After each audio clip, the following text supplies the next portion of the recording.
I'm thrilled to have you here today because we're diving into the home renovation checklist.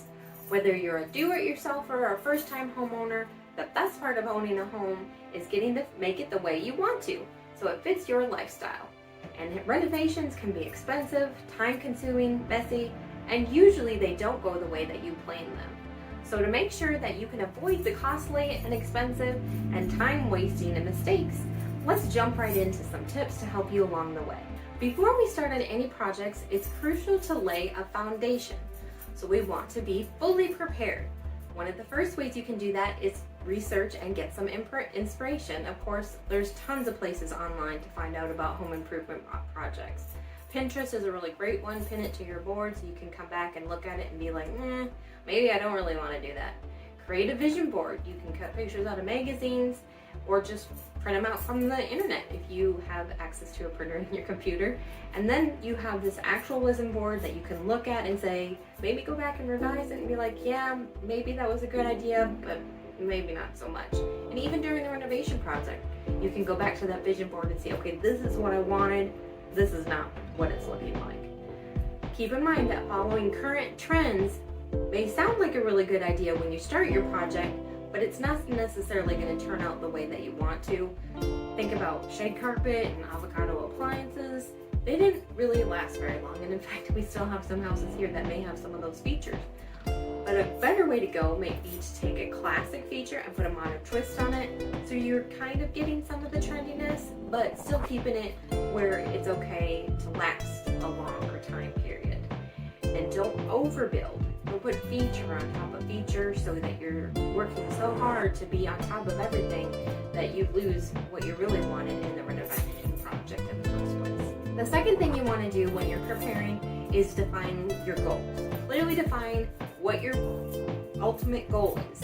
Is it to get more money out of it when you sell it? Is it just to enjoy the changes that you made? Is it to enhance your functionality? Is it to make it more energy efficient? What is your real plan and what is your real goal? Don't overlook storage ideas. Everybody wants more storage, and I've never heard anybody say, this house has too many closets. So if you can find a way to add more storage with your house as you're making renovations, then that's definitely a way to go. Prioritize the areas that require immediate attention. This would be places like the bathroom and the kitchen, the things that you need to use daily. And then you can focus on things like the exterior and the bedrooms. So do prioritize. If you're doing multiple projects when you're doing your renovation, prioritize which areas you want to get done first. Do set a realistic budget and timeline. Think about what you can actually afford and consider allocating funds for unexpected expenses that are going to arise during the project. I can almost guarantee you something's going to come up that's not in your plan. And plan for longer time periods, because if you have those unexpected things are going to happen, they're going to take longer, they're going to be more expensive. What if you open up that wall and it has mold or a family of raccoons living in it? Obviously you're going to take care of that. So you have to plan for that unexpected thing in time and money, probably extra labor too, so that you can get the project completed. That's the ultimate goal, to get it completed, even if it does take longer and cost more money than you originally planned. Now that we've laid the groundwork and we have our foundation, we're going to move on to planning. Planning makes sure you have a smooth renovation process without any surprises along the way. Of course, you're always still going to have surprises because it's a renovation project. The first thing that you want to do is create a detailed plan. Actually draw it out. Draw out your ideas and create a detailed step-by-step plan for each room or area that you're going to renovate. Stick to your plan, but don't be so rigid that when those unexpected things come up that you just can't handle it and you just like, forget it. We're done. We're not doing it anymore. So there's a little give and take in there. But do consider things like layout changes, electrical, plumbing requirements, and any necessary permits that you might need to get. Don't be afraid to think big. You might talk to your contractor or whoever you're doing the project with and see if that's something possible, if you really think that's like your ultimate goal. And if they say, no, that's not going to work, then, be understandable about that. But at least present the idea and then decide if you want to go forward with it. You get what you pay for, so make sure you don't skimp on the materials. Understand what you're giving up. If you're getting paid for something less, then what are you giving up? Longevity, or just the price, or the quality? What is it that you're going to be losing with this material that's a different price? Sustainable materials can save you money in the long term as well as for future buyers. So consider any kind of sustainable products that you can use to improve your property as part of your renovation project. Of course, in bathrooms, you can put low-flow toilets, tankless water heaters. You could also consider putting in solar panels if you're doing something outside. There's just a lot of things that you can consider with materials, from cheap to expensive to different materials. So just consider all of that when you're in your renovation project. Consider hiring a professional. Whether you're planning on it from the start or you just have a point that you're going to say, okay, I'm in over my head, and decide to hire a professional, that's okay. It's just that you need to have that point to know when you really can't do what you're wanting to do and you need someone else to help you. When you're hiring contractors, electricians, plumbers, anybody, even drawing plans, architects, they can take a lot of stress off you. They can maybe save you time and money by knowing shortcuts that you didn't realize, or actually having the best tool for the project. They can have a safer work environment and higher quality of work. But don't just take the first person that comes along and says they want to do the work for you, or even the one that has the lowest bid. Ask for recommendations from friends and families. For example, in the Facebook page, Cherokee Village Info Group, a lot of recommendations are asked for, anywhere from renovations to plumbers to heat and air, and that gives you a chance to see who other people are working with and are happy. Sometimes if you go with the cheapest bid, they may not know how to bid and not really know how long it's going to take them, and so they may end up adding on later, or may not come back to the job. So that's why I don't recommend taking the lowest bid. And be aware that if you're doing home renovations, whether it's yourself or with a contractor, you're probably going to have to obtain a permit from the city or whatever organization that you're underneath. You likely won't need permits for more minor things like painting or moving cabinets around, or even putting a driveway in. But if you're going to be moving walls or doing electrical work, you may need someone to have a permit so that they can make sure that the project was done safely. For example, here, if you're inside the city limits of Cherokee Village, Highland, Harvey, Ash Flat, you're going to probably need a permit for most of the work that you do. But if you're outside the city limits, more likely than not, you're going to have any restrictions, and you're going to be able to do whatever you want to do, which can be a little bit scary sometimes. We've laid the foundation and we've got all the planning done, so now it's time to roll up our sleeves and get into the project. Of course, the first thing that you get to do is demolition and removal. So the important part here is to not just destroy everything. I mean, if you've got a place that doesn't have any good left except the bones, maybe it is.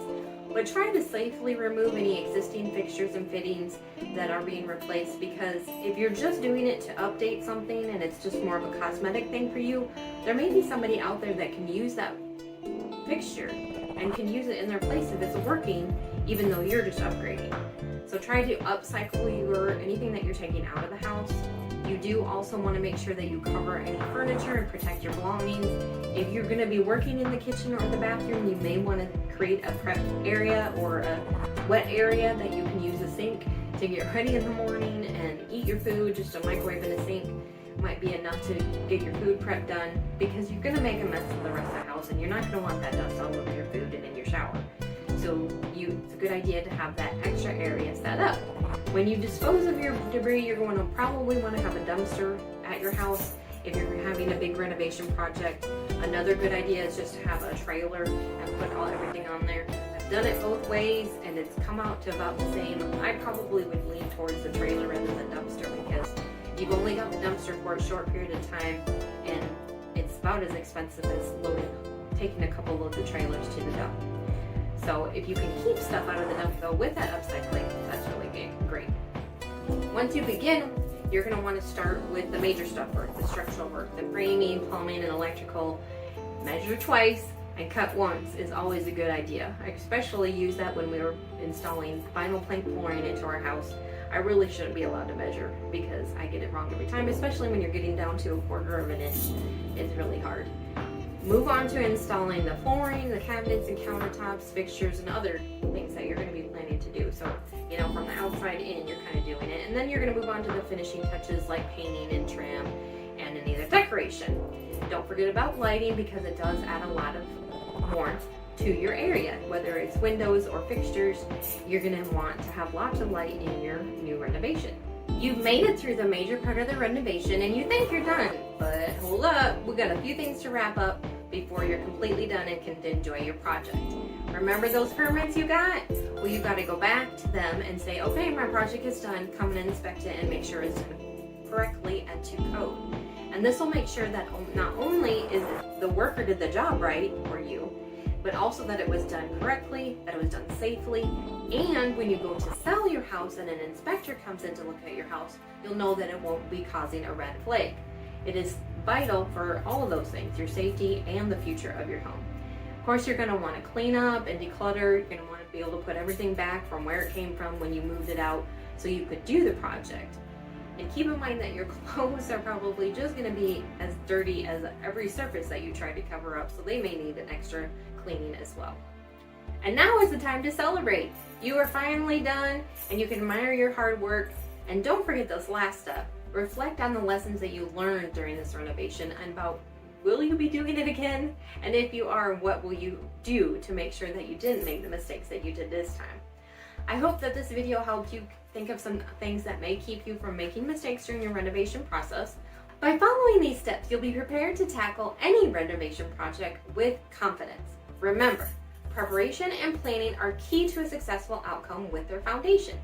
We hope this checklist keeps you from making renovation mistakes.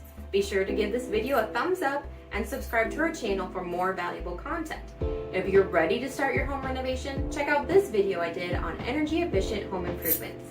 Thanks for watching, happy renovations, and have a blessed day.